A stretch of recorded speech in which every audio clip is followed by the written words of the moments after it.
Alright, so on this video we're going to be talking about fire.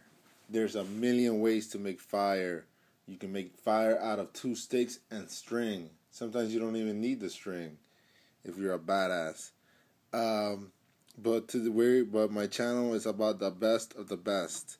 You know, there's a million ways, like I said, to go. You can go through these ferro steels. You can do waterproof matches.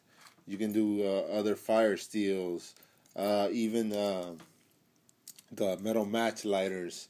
There's a million ways to do this. But what happens if you get hurt? What happens if you get hurt? The other day, 2 weeks ago, I twisted my ankle playing basketball. And the only thing I could have thought of, the only thing I thought of was, what if this was a survival situation? What if I was in the woods and I twisted my ankle, twisted my wrist, broke my wrist? What am I going to do? All these require 2 hands to light up some fire. Best number one, top number one fire making simple lighter. The best. I'm sure I can get a bunch of people to argue. You can say whatever you want. I know they have those fire pistons that you just push down and it'll start fire. Nothing compares to this.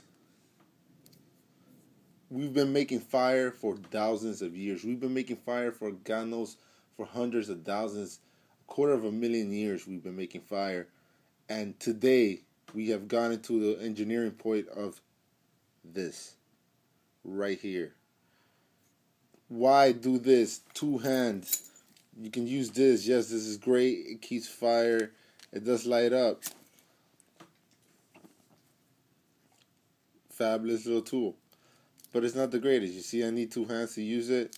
Waterproof matches, great to have. Fabulous. Still requires 2 hands unless you put it down, and then you might be able to strike. You can get away with this, but nothing beats this. Yeah, it'll run out. And I'm not saying to replace all this for this. You should have it all, which is why I have this all. In fact, I have 2 of everything. And in fact, I got a bunch of these. But this, you get your wrist broken, whatever the case may be, you're out there and you need a fire to survive. Like that. One last note. Don't buy cheap lighters. Cheap lighters suck ass. When you're done using your lighter, when the liquid inside already runs out, you still have a flint inside you can use. You can either use it like this, you can just flick it, maybe start some cotton balls or something on fire, or some lint, or you can just break it open and pull it out and use it like a striker.